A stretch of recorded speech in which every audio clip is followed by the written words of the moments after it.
Today we want to talk about two approaches that people typically take when dealing with uncertain forecasts in operational research.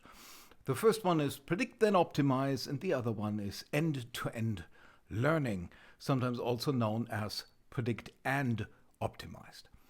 And today we're going to look at a couple of examples, very simple examples, that will show that both of them are not good approaches, and that in fact the whole idea of end-to-end learning is a misguided research agenda. We need to talk. Welcome to Inside Opt.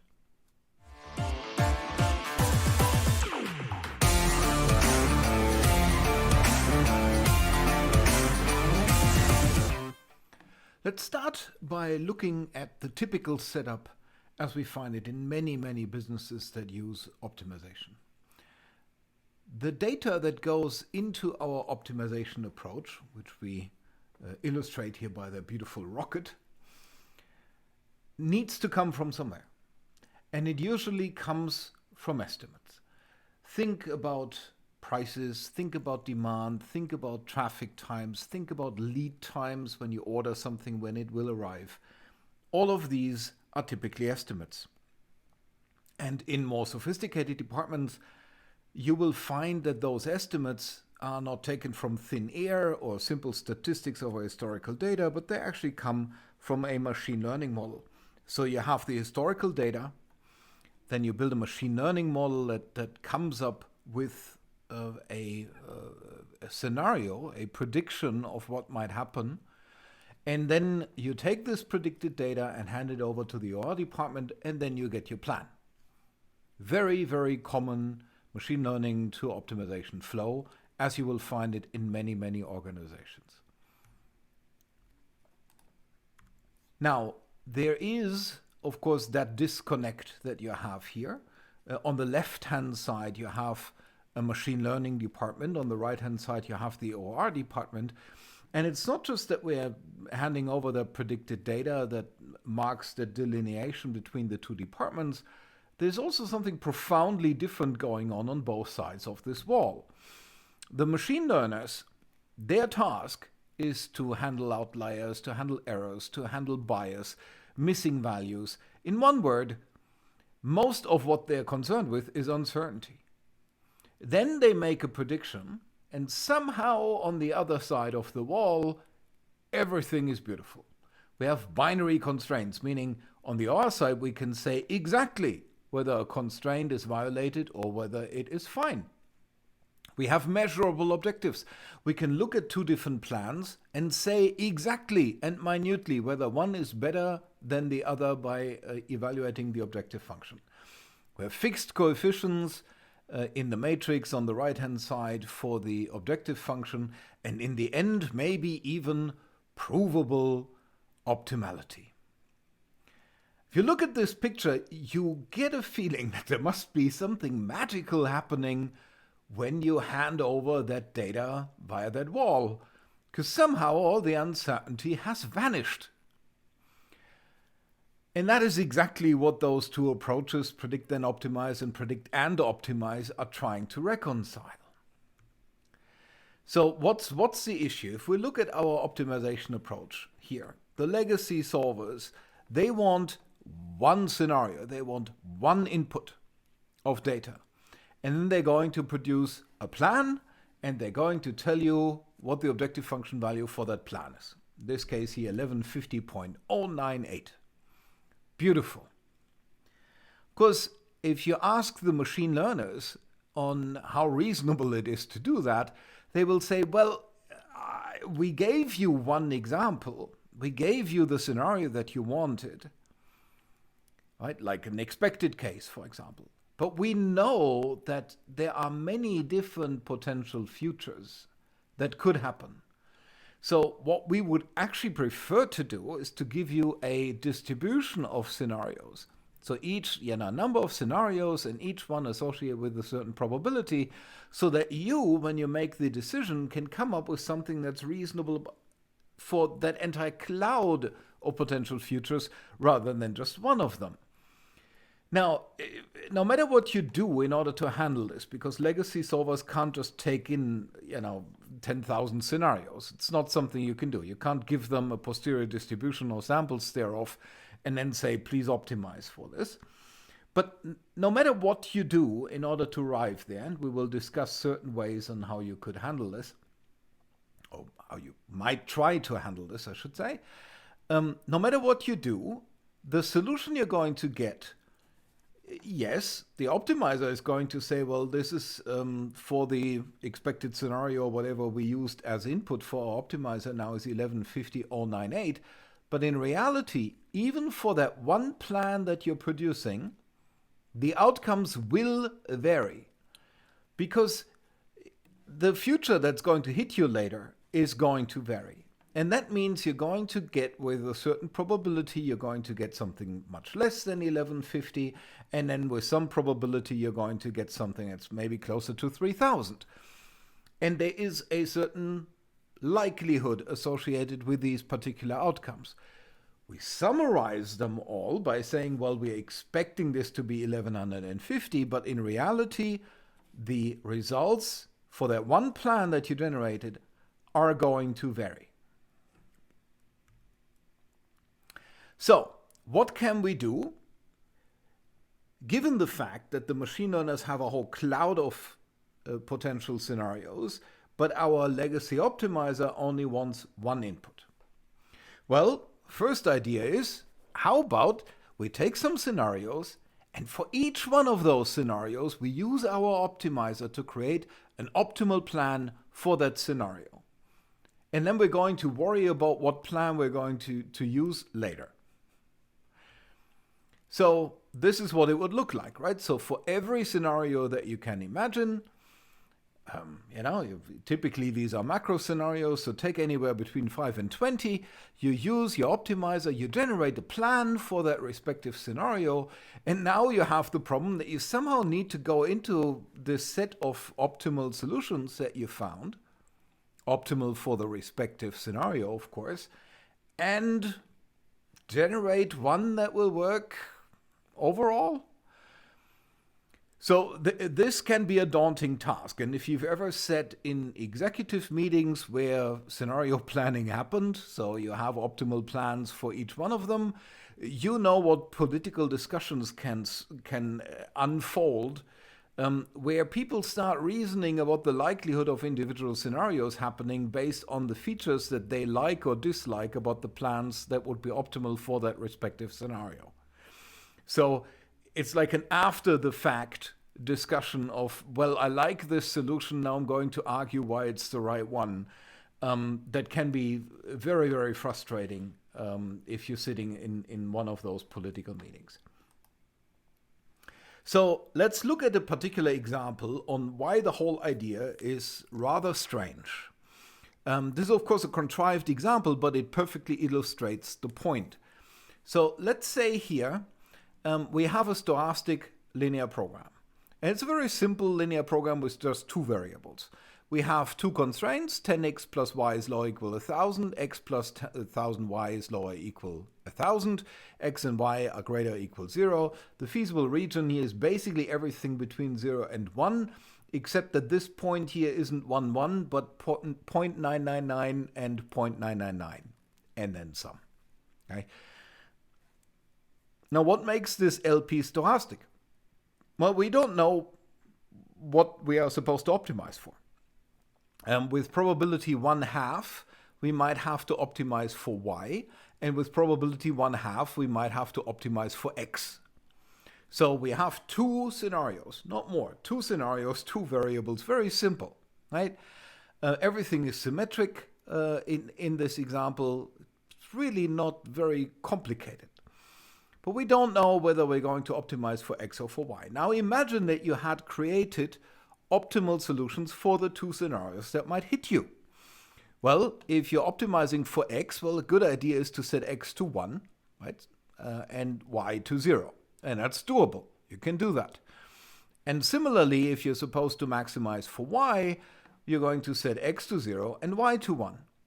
Beautiful. But take any one of those two solutions which were optimal for the two scenarios that can actually happen. Any one of them. And suddenly the expected case is, or the expected result is 0.5. And the distribution of outcomes looks very daunting, because with 50% you're going to get 1, and with 50% you're going to get nada. Zit, zilch, nothing. Okay, so take either one of those two solutions, and you're going to end up with a very poor expected value, and at the same time also a very brittle result, right? So you might be lucky and you were in the right scenario, there's 50% chance of that, but with 50% chance, you're suddenly ending up with nothing, right? Where you were expecting 1. And that, even though a compromise candidate is perfectly available to you. You could have taken 0.999 and 0.999 as a solution, and it's feasible with respect to both constraints. And no matter which scenario later happens, you're going to get 0.999. The only reason why you're not seeing that is because it's not optimal for either of the two scenarios. You could have gone to 1 instead of 0.999. And since you were so greedy and created the provably optimal solution for each scenario, you lack any form of robustness with respect to the other scenarios that are there. Right? So the very reason that you wouldn't forego that 1/1000th that is in there made it so that you didn't see that compromise candidate. The optimal solutions that you're seeing here for each scenario do not contain that solution, and no matter which one of those two you're choosing, you're not really doing well. Right? This solution here is much, much better, especially if you're in a business environment. Now, this is, of course, a contrived mathematical example to illustrate the point that the very fact that you're optimizing, maybe even to the last bit, provable optimality for each scenario, makes the set of solutions that you're going to get as a whole very, very brittle.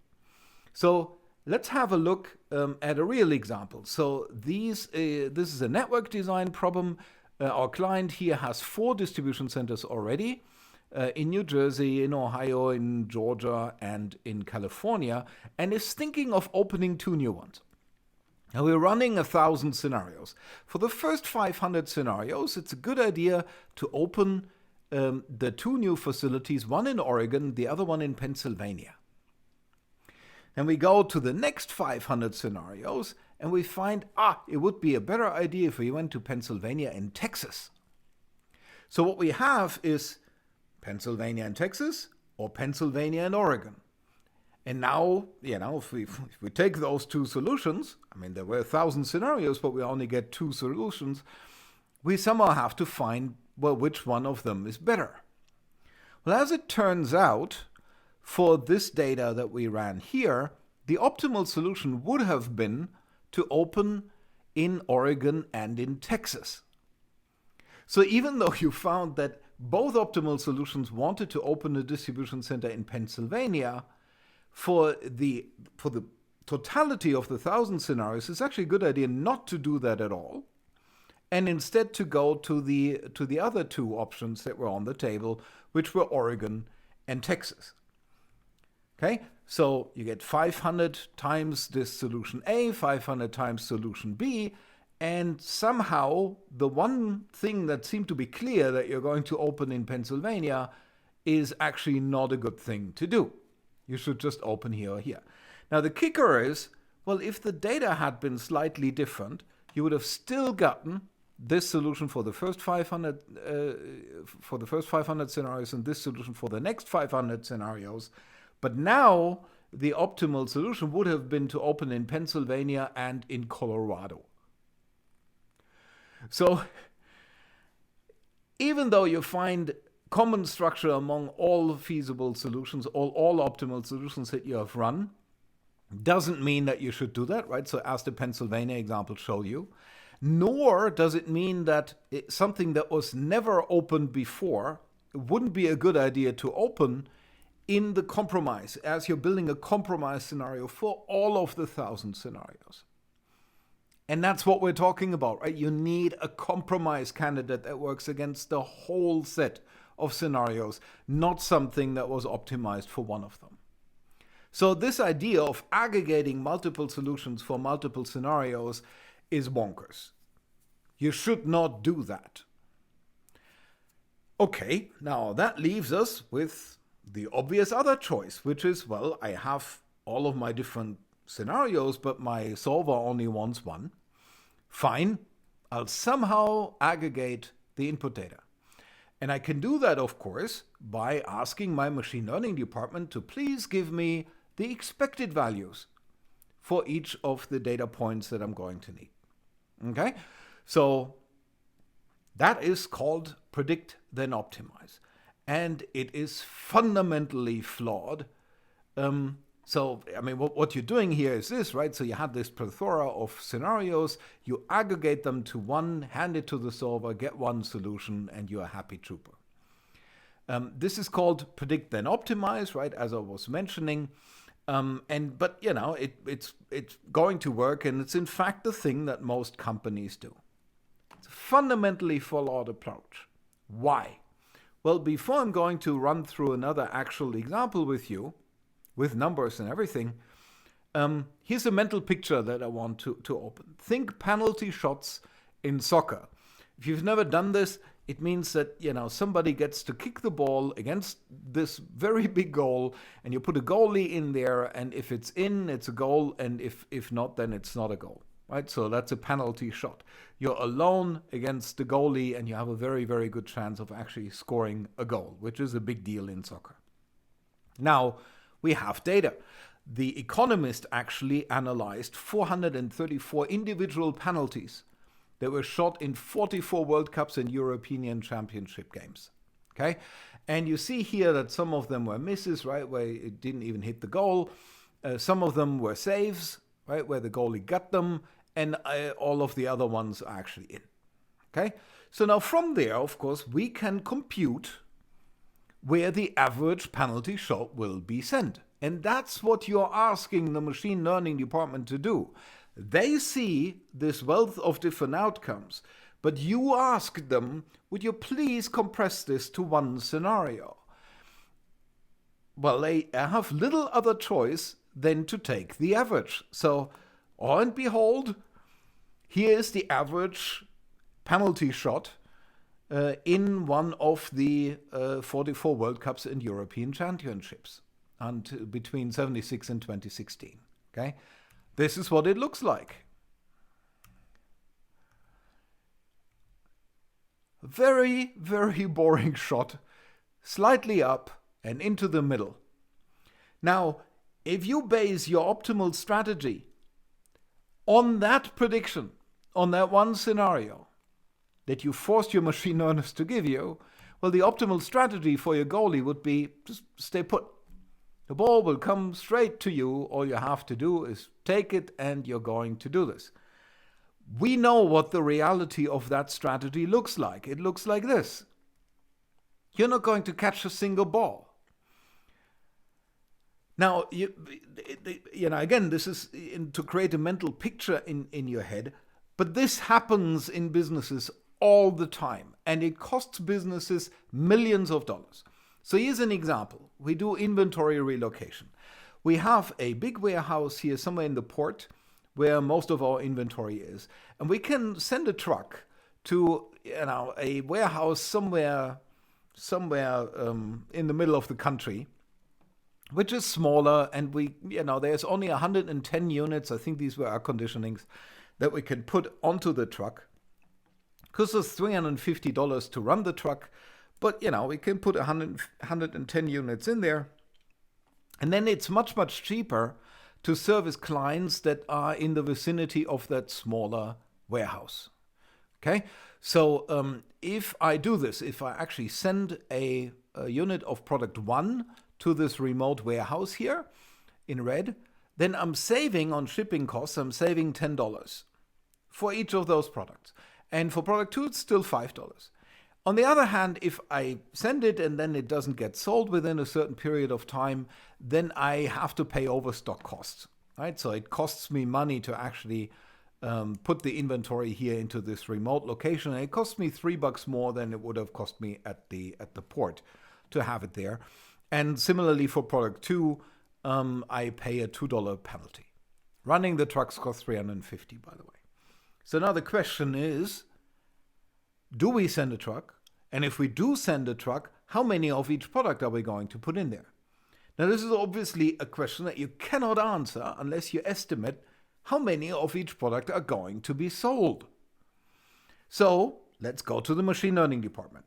And because we don't want multiple futures, we're going to do predict and optimize. We're going to ask them to give us the expected number, the expected demand for each product at this remote location.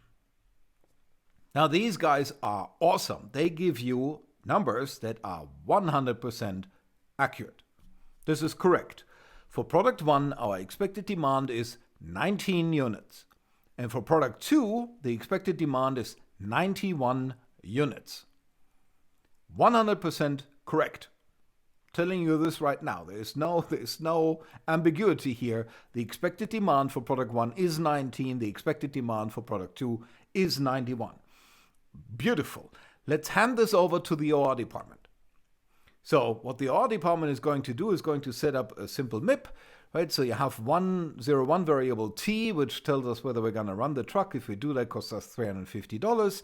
And then we have variables P1 and P2, which tell us, well, how much of product 1 and how much of product 2 are we going to relocate? Right? If we relocate it and it gets sold, then we save $10 for product 1, $5 for product 2. Beautiful. On the other hand, if we have overage, so we're going to compute whether something is going to be stuck in that warehouse, then we have to subtract the $10 that I just gave you optimistically, and then pay the $3 extra for the additional storage costs in that remote warehouse. And similarly for O2, we have to subtract the 5 again, and then the 2 for the storing. And here. And of course, the total number of units that we can relocate is bounded by 110. And we do have our demand estimate here, right? So we're going to get overage if we're going to send more than 19 units for product 1, and for product 2 if we're sending more than 91 units. Unsurprisingly, the optimal solution here is, well, send 19 units of product 1 and 91 units of product 2. You expect absolutely no overage, right? Because it's exactly the expected demand, and you're going to send the truck, and overall you're going to save $295. Beautiful. Now we do that, and we observe over time how much money we're actually saving. And it turns out, well, actually, we're not saving $295 over just serving everything from the port. In reality, we're only saving $131.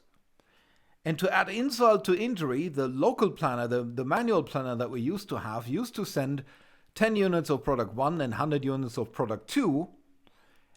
And this person would get $187 in savings. So what's going on?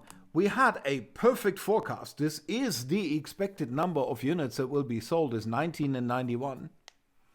And then we used those exact numbers, those correct numbers, and gave them to the OR department. And they came back with a provably optimal solution. There's no discussion about it. This is the correct solution for that MIP. And nevertheless, you're getting, the hand planner makes 40% savings more than the MIP. What's going on here? Well, what's going on is that nobody bothered to look at the demand distribution, right? You compressed this distribution and made it one number. 19 units of product 1, 91 units of product 2. This is the same thing as taking that economist data on the penalty shots and saying, well, the expected penalty shot will go directly in the middle. It's the exact same thing. So what you see here is that, well, actually, there is a 90% chance that you're around 10 and 100 for the demand, right? Product 1, 10 units, product 2, 100 units. But there's a 10% chance that it flips because some influencer put out a video and says, well, I really like product 1, and then suddenly it flips, right? So here we go. This is the individual probability density for the two products. It makes more sense to look at them in the joint forecast. So you can see here that you're somewhere here around the diagonal, which is always 110 units, right, that you're going to sell. But you see that this 10% outlier over here skews the whole average. And I told you that those are the correct averages, is 19 and 91, but it skews it towards this point over here, away from where 90% of the cases are actually happening, which are always 10 and 100. In fact, 19 and 91 never happens. Right? This is not something that is actually in the cards. This has never happened before. It's just that you kind of skewed this because sometimes it could be, instead of 10, 100, it could be 110. Okay? So if you look at that distribution, you understand why the discrepancy is. So the curious thing is that the folks who have these legacy solvers who say, well, give me one input and I give you one provably optimal output, are going to sneer at you if you're telling them, well, I'm going to use something that doesn't come with a proof of optimality, because they will say, what if you're 3% suboptimal? What if you're 5% suboptimal? You're losing so much money. Well, it turns out that they just lost you 30%. Not because the optimization was wrong, but because it forced that you're compressing the wealth of futures that could hit you into that one scenario forecast. So you should definitely prefer a heuristic solution, such as, for example, 5% suboptimal here for the actual real model. You'd still make $177 instead of $131. You should always prefer a heuristic solution to a realistic model, particularly a model that can handle the stochasticity of your problem, over an exact solution to the approximated model, which forces you to put one compressed scenario inside. Very important to remember that. So forget predict then optimize. It is a destroyer of businesses. It costs you millions to follow this approach. Now, people know this. People in OR have known this for a long time, that this is a terrible idea, even though legacy optimizer representatives will still tell you to do exactly that. Now, you can guess why, because they can only handle one scenario inputs. So the idea came up, what if we kind of skew the input? So maybe we can aggregate the whole thing, but in such a way that the solver, the optimizer, is somehow nudged in the right direction to give you a solution which would actually do well against the whole cloud of potential futures. That is the idea of end-to-end learning, or predict and optimize. Why is it called end-to-end learning? Well, you see that here. I do this offline, of course, before you're actually doing the real thing. But it basically means that, as you're looking at the history, right? So if you're looking at the data, and you build a model that makes the forecast, which you're going to shove into the optimization model.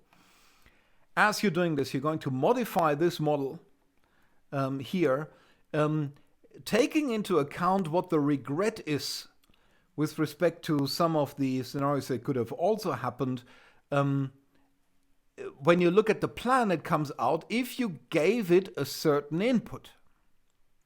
Right? So you do this offline, because I'm making this online makes no sense at all, because it means that you would actually solve the whole thing. But you do this offline to somehow bias the forecasting model in such a way that it's going to nudge the solver to give you something that's actually way more robust than you would get otherwise, and hopefully get better performance that way. It's called predict and optimize, and this process here of modifying the forecasting method is called end-to-end learning.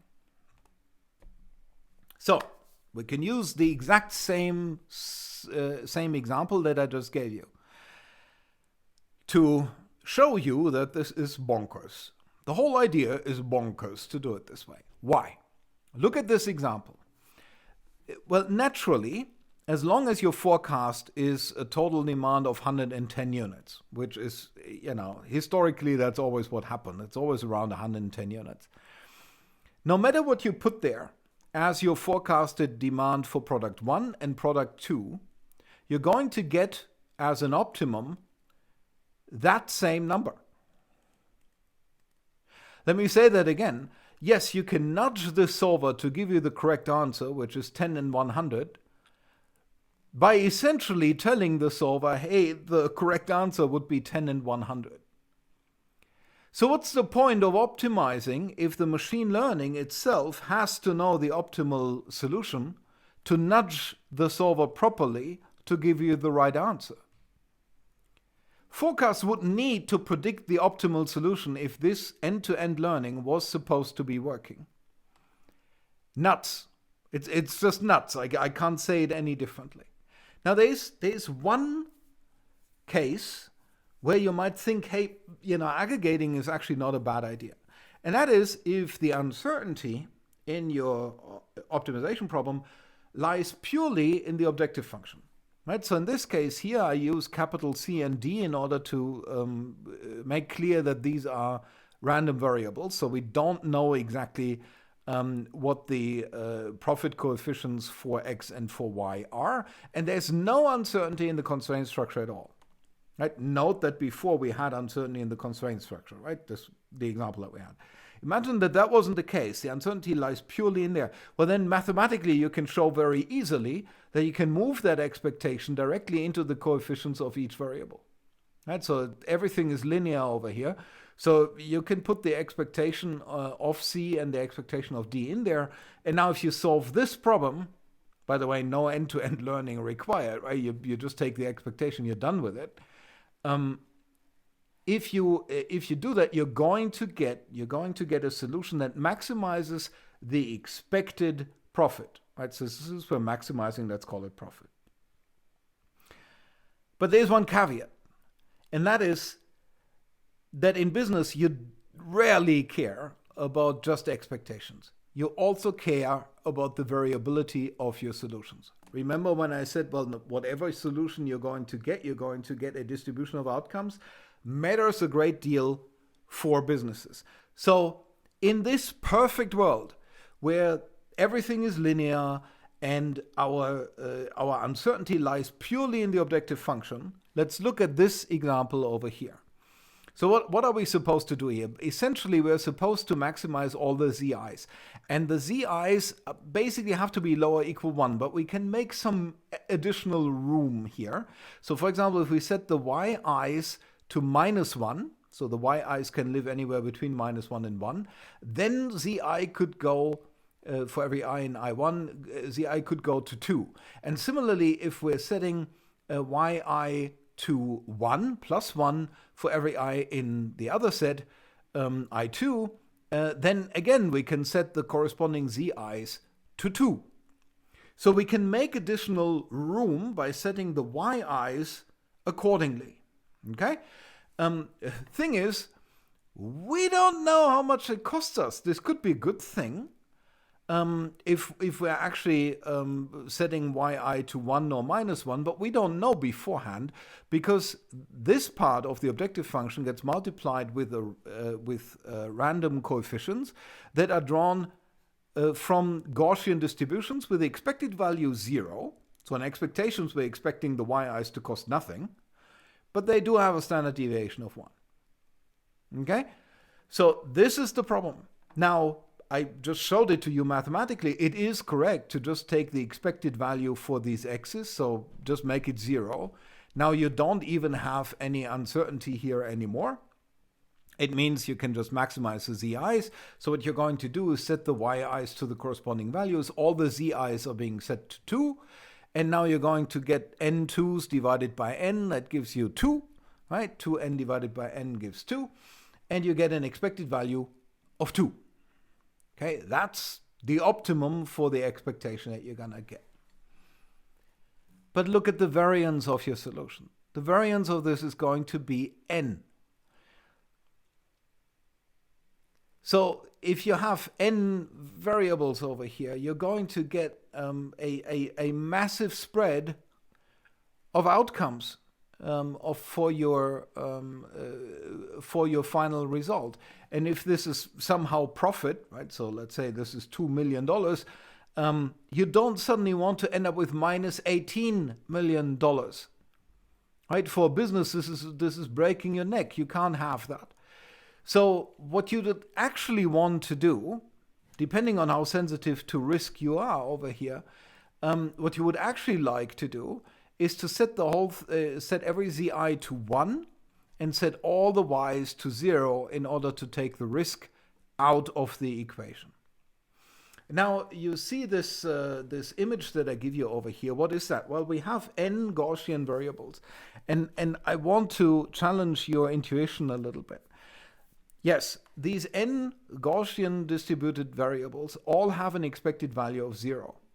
So now you might think, well, most of the time I'm going to get something that is kind of like really close to 0, and then as I move out here further away from the expected case, by the way, this is really bad terminology, as you will see in a moment, the more unlikely it gets that I'm going to see that. The reality is completely different. What you're going to have is that you will have an x vector that has length square root of n. So if there are 100 zi's and 100 yi's, you're going to get a length 10 vector for the x's that will be there, right? So square root of 100 is 10. And most of the probability density is going to lie on this very, very small shell out here. Right? So you know what the radius is going to be with very high probability, and you have basically no chance, not in your lifetime, that you're going to ever see the expected case, quote unquote, where all the x's would be 0. Just never happens. And but this is the case that you were preparing for. And the shell here, where those vectors actually are lying, right? So this is like an n-dimensional sphere, of course. That shell is what you should have prepared for.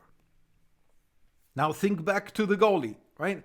You had the chance that the ball will go left, that the ball will go right. You stayed right in the middle. And this is exactly what you keep doing when you use predict and optimize, or predict then optimize, because you're nudging the whole thing in the middle. There's really no other way to nudge this, because you just don't know where the x's are going to fall, right?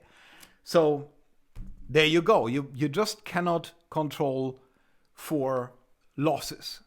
Whenever you compress the input data to one scenario, you have no ability to control the outcome, to control the risk that is associated with it. So here's another example that illustrates this. Very simple, 2 variables. Essentially, we're supposed to maximize y2. So y2 is vertical and y1 is horizontal. And the feasible thing here is that very thin strip here that goes from -60 to 250. And then that, small little tilt here that's taken away. And the maximum you can do for y2 is 5. Right? So it's a very thin strip. No matter where you're going to go, for any feasible y1, you're always going to get an expected value of 5 for this optimization problem. Right? You can't do better than 5 for this one here. You could hope that the y1 contributes something, but again, its coefficient is drawn randomly from a Gaussian with the expected value 0. So on expectation, you're not going to get anything else for y1. So where would you gonna go? Where would you go? I mean, if you take a simplex algorithm to solve this thing, no matter how you nudge it, you can set this to 0, you can set this to -1, you can set this to +1. It doesn't matter where you nudge it. You're going to end up with one of those 2 solutions. Either you're gonna be +5 for y2, and then whatever that is here, -47 or whatever. I'm sorry, minus 57 or something like this. Or plus 241 or something like this. You're going to get one of those 2 corners. And the right thing to do here, the right way to control the risk that is associated with the whole thing, is of course to put it right here where y1 is 0. Just take out the risk altogether. It doesn't hurt you one bit to do so. And predict and optimize, even in this super simplified case where all the uncertainties in the objective function and the whole problem is linear, cannot give that solution to you. which is why you should forget about the whole idea of predict and optimize right now. So I mentioned before that in order to make predict and optimize work in general, you would have to be able to predict the solution directly. Now, in most cases, this is not doable, of course, because you have usually complex constraint structures, and whatever the machine learning is going to suggest will likely be infeasible. So this is not something that works. But the question is, well, what if you have a problem where the constraint structure isn't totally crazy? Couldn't I directly forecast what I ought to be doing? Well, let's look at an example of this. In fact, the example that spawned the idea of starting InsideOpta in the first place. We were participating in a competition, the ICHGAI 21 competition on a price collection TSP. So we are supposed to collect awards. We can say which clients we're going to visit. We have to do that in a certain time window. And then we have to meet a cutoff time at the end of the day when we have to be back. Problem is, we don't actually know how long it's going to take us to go from A to B. We were given a distribution that would tell us how long that would take. And then there were two tracks. In track 1, we were supposed to find one tour that you had to stick to. You couldn't modify it once you started it, no matter how the travel times were evolving during the day. You had to stick to it. And you were supposed to come up with a tour that has great expected value. And then in track 2, we were supposed to learn a policy. We were supposed to use reinforcement learning in order to say, hey, if you're in this state, maybe this is the right client to go to next in order to pick up a reward. And then, of course, make sure that you will be back at the depot at the end of the day. So, if you use the track 1 solution where you're stuck using the same solution every single time, no matter how the day unfolds, we could get a solution that is like 10.81, right? So this is price collection. So you wanted to maximize this whole thing.